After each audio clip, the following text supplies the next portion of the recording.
Hello there. Welcome to Alyssa Jean's impromptu live stream chat. We're just going to talk about a couple of things that I cover on this channel usually. That there's some news in Spider-Man No Way Home just had a trailer, and I wanted to talk about Star Trek Discovery as well. There's some really unfortunate news for most people in the world who like Star Trek. Anyone outside of the U.S. and Canada.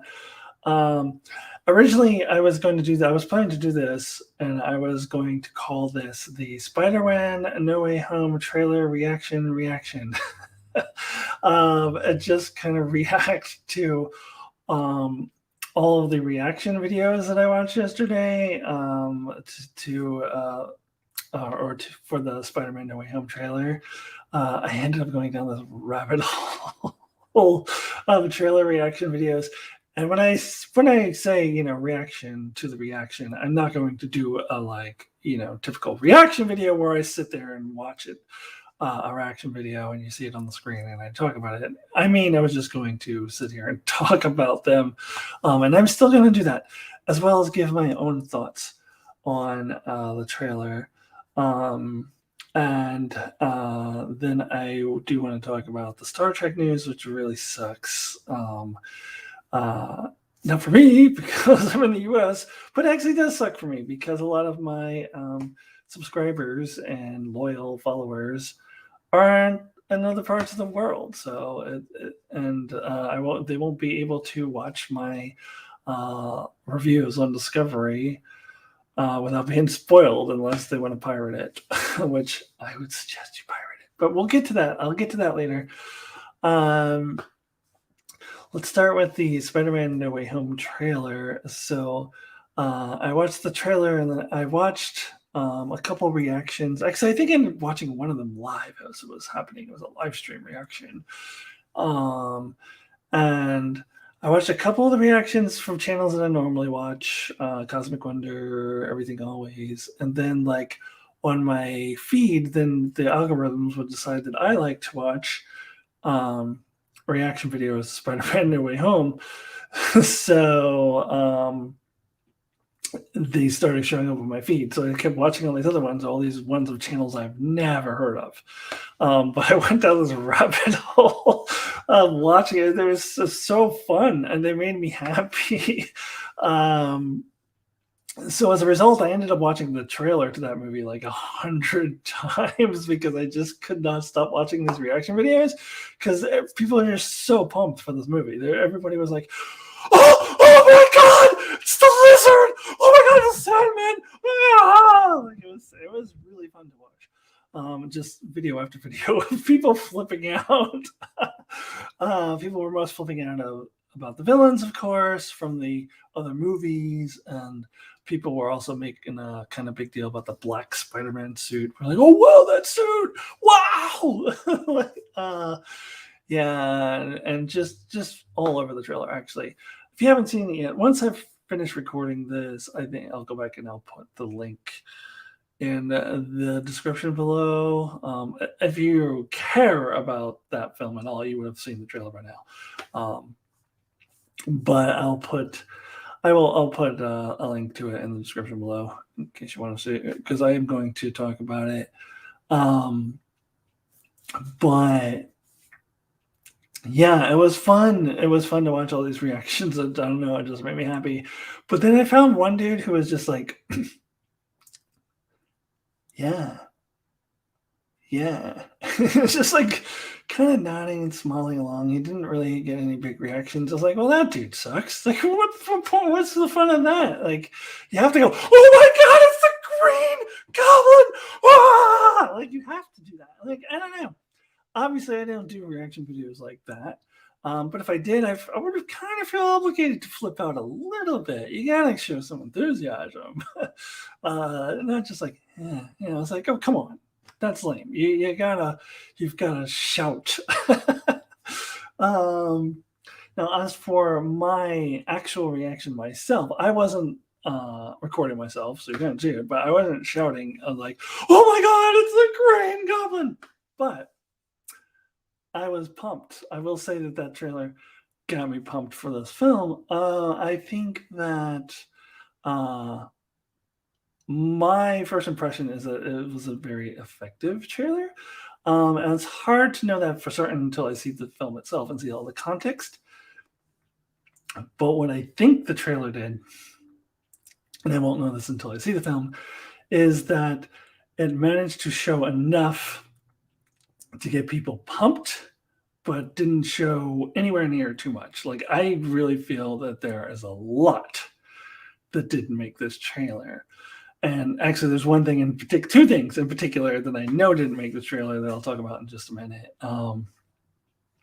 But I think there's just a lot of stuff that definitely didn't make it that they're saving. So I think that this trailer definitely did not spoil the film. I don't think. We'll see once I see the film if I still feel that way. But I think that it gave us just enough to get us excited, especially if you're really into the previous films and wanting to see the multiverse and see these villains from the previous films come in to the MCU via the multiverse. If that's something that gets you really excited, then they really did a very good job of getting you excited, but not giving you too much. Now we are able to kind of piece together a little bit more of the plot a little bit, which I'll talk about in just a minute as well. But I don't think he gave away too much. Now, the teaser trailer a couple months ago, I do think now, especially now seeing this one and seeing more context, I think that teaser trailer, the first one, was basically going through the first act. Kind of basically gave us the plot of the first act of the film and that teaser trailer, which is actually something that Chung-Chi did as well, and I complained about it in my review. I was like, well, what was the point of watching the first act? I already saw the first act in the trailer. Although I think the Spider-Man is a little different. I don't know, because I'm more interested in it. I don't know. But I do think that the teaser trailer kind of gave us the first act, but this gave us a little bit more in the second and third act, but not nearly too much. I think it's just the right amount. But again, I will know for certain until I see the movie. But I think it was very effective, and I think after I see the movie, I will think it's very effective. Now, as far as the things that I know were not in the trailer, the two things: Tobey Maguire, Andrew Garfield, and anyone who says that they're not in the movie, I have a bridge to sell you in Brooklyn. Actually, I have several bridges I can sell you right here in Portland for very cheap. Or they might be the same people who thought that Jon Snow was really dead in Game of Thrones. Once upon a time, I did a video called "Jon Snow is so coming back," because they were like, "Oh, Jon, no, he's dead. Like Kit Harington's off the show," and Kit Harington's like, "Yeah, I'm off the show. I just grew my hair long just for the fun of it." And like, come on, it was so obvious that he was still alive. And this is the same thing. There's so much evidence that they were involved in the filming. Like, it's kind of ridiculous that they continue to lie about that. They're definitely 100% in the film, but we don't know to what extent. Maybe they're in it for a 30-second cameo. Maybe they're in it for an extended period of time. Maybe they play a major role. Maybe it's just, who knows? So that all is still a mystery. And what exactly their role will be in the film is a complete mystery, and therefore I think it was the right move to leave them out of the trailer. I would have called it a complete failure if they had put them in the trailer. They should not be in the trailer. Keeps up the suspense, keeps up the surprise. Even if you are certain that they will be in it, as I am, I have no idea what they're going to do in the movie. Hello, Brandon. We got some stuff to talk about with Discovery in just a minute, or maybe you don't care anymore because maybe you've stopped watching Discovery. But I'm going to get to that in just a minute. I'm going to finish my thoughts on the Spider-Man trailer. So I thought it was actually the very right move to leave Tobey Maguire and Andrew Garfield out of that trailer. I think that would have been a huge mistake to put them in, even though they're 100% definitely in it, the film. We don't know to what extent, and I think it's better to be kept that way. So we do get a little more ideas of the plot. And there's plot leaks out there. I think they're probably as bad as the Game of Thrones plot leaks were.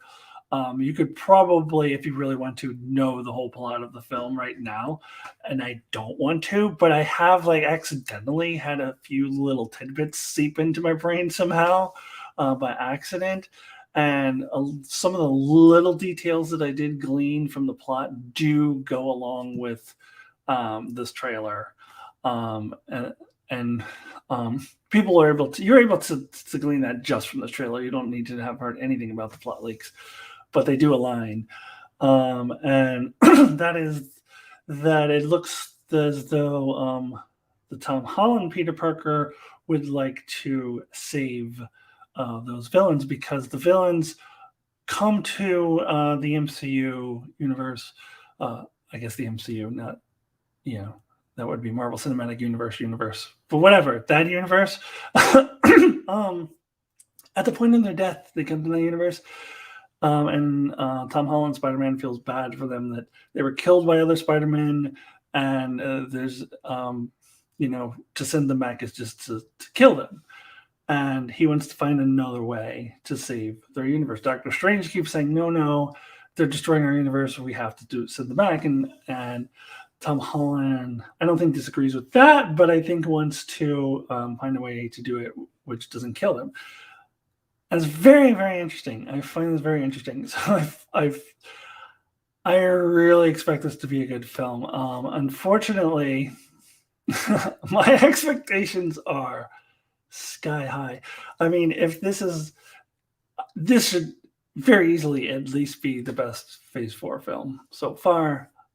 By a long ways, and honestly, if I end up rating this less than a 10 after I watch it, it's going to be a disappointment. That's how high my expectations are, and I know that's dangerous, and just setting myself up for disappointment. But the hype is real.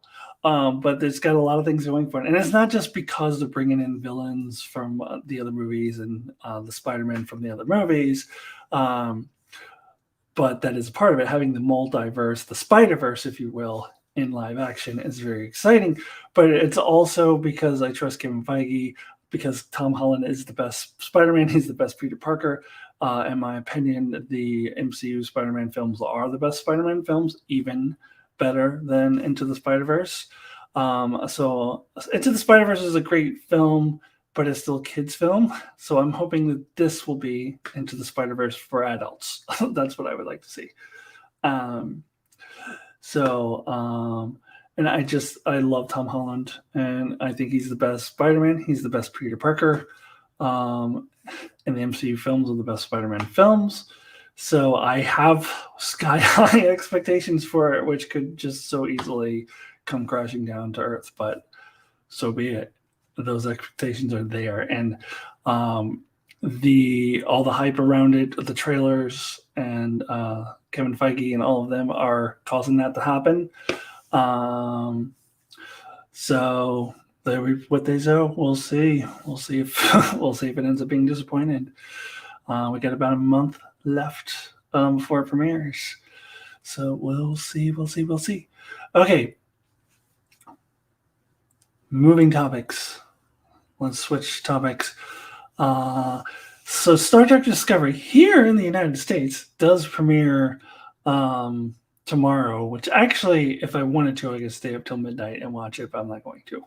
I need to work tomorrow. So what I'll probably do is what I was doing for Lower Decks and What If when it was on and premiering at midnight my time. I was waking up a little bit early for work. Usually I try to be out of bed before 6 a.m., but when I wanted to watch one of those shows, I would just get up at 5 and get the coffee on and watch it.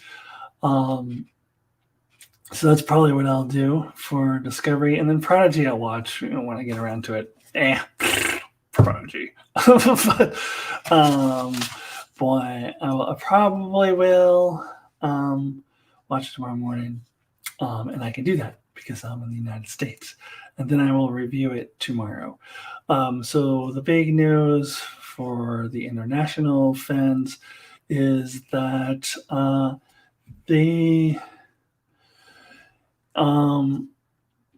yes, Brandon, it has moved to Paramount Plus. From what I understand, the Paramount Plus and everywhere else outside of the US, it premieres in 2022 instead of tomorrow. So, and from what I understand, Australia is in that same boat, unless you've heard something differently more recently. But from what I understand, the deal fell through with Netflix. They couldn't reach an agreement for distributing rights with Netflix internationally. So now it will move to Paramount Plus, which will be available in 2022, which you are finding out 2 days before, because you found out yesterday, 2 days before it was supposed to premiere. So it was supposed to be on Netflix worldwide tomorrow. And now it's not. Now it's, 2022. Like, I would be so pissed if I was in one of those countries. And in fact, a lot of people are. And what I've heard is a lot of people are like even tweeting the actors and nasty tweets and stuff, which is ridiculous. Leave the actors out of it. It says November 18th on Just Watch Australia, but that could be wrong. Okay, maybe. Let me know, Brandon. Let me know what, because that is not what I've been hearing. I've been seeing a lot about how the premiere date around the world is outside of the US and Canada is now January 2022. But maybe they've been able to correct that since I last heard that. Because I did watch a couple of YouTube videos about it a little bit ago, but those videos were posted a few hours ago, so maybe there is more updated news than that, which would be great if that is true. That would be good for Star Trek fans, and I don't know if that would just be Australia or if that would be anywhere else. But the latest I heard, that every other country besides the US and Canada, that it's moving to Paramount Plus, but won't be until 2022. And it's no longer November 18th, which is tomorrow, which is insane. That is absolutely insane. Maybe all the anger in the internet somehow got them to move that date up somehow magically. I don't know. But there's a lot of anger on the internet from what I understand. I haven't personally read it all, but from what I understand, it's even extended to the actors of the show. Which is crazy. Leave the actors alone. They have absolutely nothing to do with it. Come on, people, calm down. It's just a TV show. And a lot of people think a mediocre one, if we're being real here. So, yeah. So we'll see how. So we got breaking news from Brandon, who is in Australia right now, saying that that is still saying on Just Watch Australia that it'll be November 8th, or it'll still says it's on November 18th on Just Watch Australia. So maybe that is the case. We'll find out. That is not what I heard, but you're in Australia, so you may know better than I do. So we'll see. We'll see. It's still, even if that was the case in Australia, it still sounds like a lot of the rest of the world, the UK in particular, which has a lot of Star Trek fans, will be left out in the cold until 2022. And with that being the case, I mean, I guess they want people to pirate it. I would pirate it. Like, what else are you going to do? Like, they tell you 2 days before it's supposed to premiere that it's not premiering. That's unbelievable. That the news comes out. The news comes out like 2 days. 2 days before the show was supposed to premiere. That's insane. Like, I am just flabbergasted that they would do that. And then most people didn't even find out till today. So like 1 day before it was supposed to premiere. Oh, by the way, remember how we said it was going to premiere on November 18th? Just kidding. It's going to be in 2022. the statement that Star Trek put out, I don't have it right in front of me, but it was pretty lame. I'm going to be real. It was pretty lame. They're trying to make it sound like it was good news. Like, hey, guess what? You're going to get Star Trek Discovery. It's going to be 2022, but hey, it's going to be great. I don't know. I don't have the word for word thing in front of me right now, but I thought it was lame. I thought it was really lame.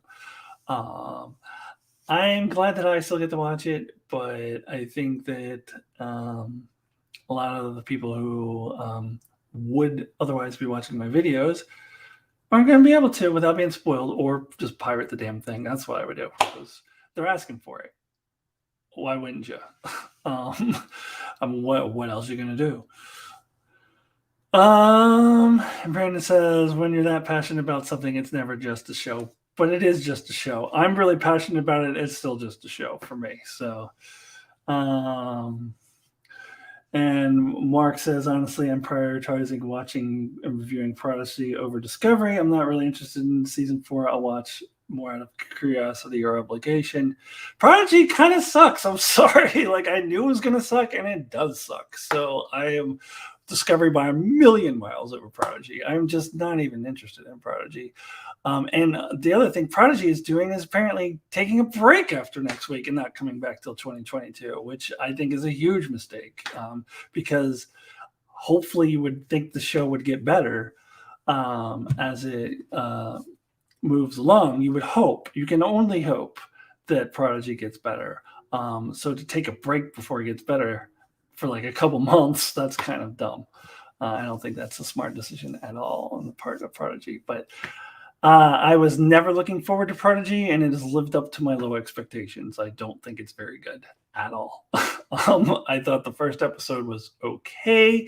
I would give it maybe a 7. Thought it was pretty cliche plot, but it was fine, and I think it's gone downhill from there. So very, very unimpressed with Prodigy. But I will continue watching it because it has the words Star Trek in it. But I do also think it's a huge mistake to take a break right now. Apparently the quarter season break, because they're going to have 20 episodes in the first season. So I don't know if they're going to do like each quarter is going to be a break and the season's going to take 2 years. I don't know. Or they're just going to do the other 15 episodes when it comes back in 2022. I don't know. But that is just a weird way to distribute that show. But I guess that's normal for cartoons, I heard. I don't know. I don't watch cartoons usually. Are not cartoons made for kids. I'll watch animated shows for adults. But yeah, Brandon says I watched one episode and went meh. Sorry, Mark. Yeah. Yeah, and I know you agree it went downhill after the first episode, Mark, because I saw your reviews. But I know you also liked the first episode more than I did. I was not that impressed with the first episode, to be honest. I thought it was fine. But it was a typical Prison Break story. It wasn't anything. It was whatever. So every quarter, that's how I get my power bill good vibe. Wait, what? Oh, your power bill. Okay.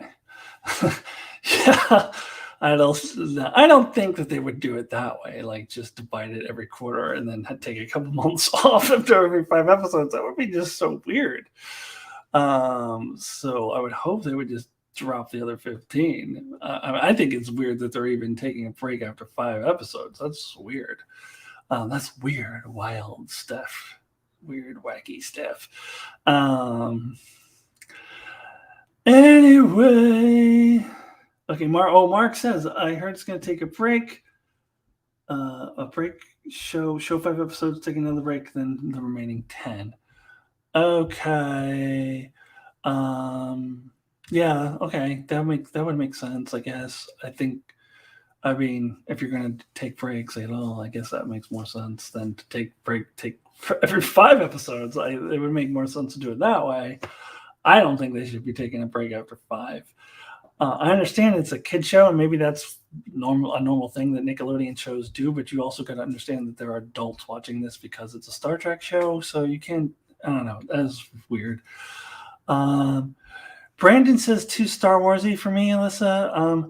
I agree. I know that Mark and other people have said that Discovery season 3 was Star Warsy, and when they said that, and I looked at it, I was like, yeah, okay, I can see that. But this is pretty much, especially the premiere. I was like, this is fucking Star Wars. Like, this is pretty much directly Star Wars, like way more than Discovery ever was, in my personal opinion.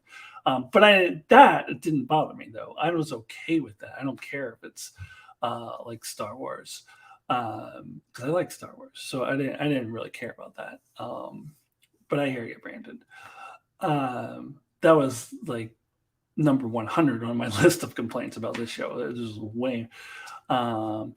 It's too kidsy.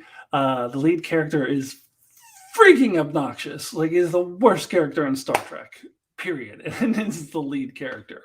I'm not even a big fan of the rock person everybody makes a big deal about. I think it's a kid, like it's a Sesame Street character. I'm not impressed with any of the characters. I'm just not impressed with the show at all. Brandon, we do agree on some things. We don't disagree on everything. We do agree on some things. We've agreed on things before.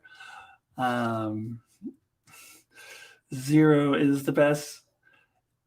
Okay, sure. Out of the characters that are there, I would say Zero is the best. I'll go along with that. Yeah, I don't think that character has lived up to their potential. I don't know what the gender is. Their potential, I'll say. But I would say that and honestly, the other most interesting character so far is probably Gwen. Even though it's so obvious she's going to join the crew by the end of the show. I mean, come on. Come on. Or by the end of the season. I mean, it's such a cliched plot. She's going to turn against her dad. Okay. But she is a more interesting character than any of the other ones. Yeah. And by the way, Mark, I did agree with most of what you said of your review of that last episode. It was just so... Well, let's just do all the Star Trek cliches for the kids who've never seen it. Not amazing. Now, as for Discovery, let me just give my thoughts on Discovery real quick.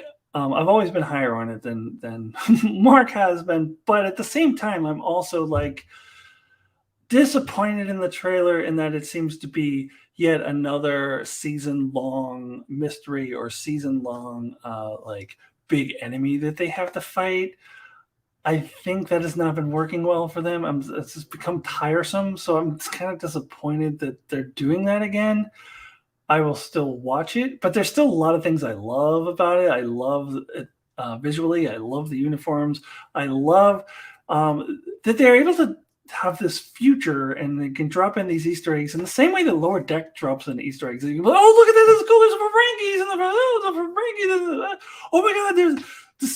There's a ship called the USS Nog. Oh my God! And boy, I enjoyed that aspect of it. I still enjoy the characters for the most part. I definitely enjoyed the introduction of the trans characters and non-binary characters last year. So there's a lot of I like about it. I was disappointed that they are going in that same direction where it's going to be this season-long, thing, enemy that they have to fight or mystery that they have to solve or whatever. But I'll watch it with an open mind. I'll see how it goes. I will be reviewing it weekly. Her dad is kind of Darth Vader. Yes. I don't know. I mean, I think you're talking about we're going back to Prodigy again. I guess, but I mean, I feel like it's sort of a stereotypical villain in general. I think a lot of villains are kind of Darth Vader-ish. Darth Vader kind of set a standard for villains that has been emulated in some ways, like for years. So, I mean, I can see that, but I also would say no, not more so than a lot of other villains. So, I don't know. But I love that John Noble's doing the voice. I love John Noble. He's amazing in Fringe. Oh yeah, he's in Lord of the Rings as well. So Yeah, let's. Well, I'm going 30 minutes. I didn't think I'd go this long. Thanks, Mark, and thanks, Brandon, for jumping in. I didn't think anybody would actually jump into the chat because this is a thing I just decided to do kind of at the last minute. So the other thing I'm going to do is I want to watch The Wheel of Time, and I'm going to Amazon is dropping the first 3 episodes the day after Discovery. So I'm committing to reviewing those first 3 episodes, and then from there we'll see what I feel like doing. If I think the show is just okay, I probably won't continue reviewing it. Well, but I'll continue watching it regardless. But if I'm like, wow, I'm into this show, then I may choose to review it weekly. But if I'm reviewing Discovery and Wheel of Time weekly, one of them is probably going to end up a live stream every week. I'll probably alternate which one's a live stream and which one's pre-recorded. Or maybe sometimes they'll both be pre-recorded or both be live streams. But I don't know. We'll see. All I'm committing to right now is reviewing Discovery weekly and reviewing that first 3 episode drop of Wheel of Time. And then we'll see if I still want to review Wheel of Time or if I just went, I'll just watch it and not review it. If Discovery sucks, I might at some point in the season go, I'm tired of reviewing this. I could stop. But right now I'm planning to review it weekly. So we'll see. We'll see what happens. I still think that just sucks for the international Star Trek fans that they did that 2 days before it was supposed to be. No notification on YouTube? Yeah, talk to Mark. There is a way to get notified. Because I switched channels, I think you gotta I think you have to set up the notification. I don't know what you have to do. Don't you, like, if you click on the bell, everybody always says ring that bell and get notified. That doesn't do it, but I'm sure Mark can tell you how he did it. Anyways, now I'm just talking to these 2 people in the chat here. So I should probably go. So thanks for joining me, you guys. Thanks for anyone who ends up watching this after the fact.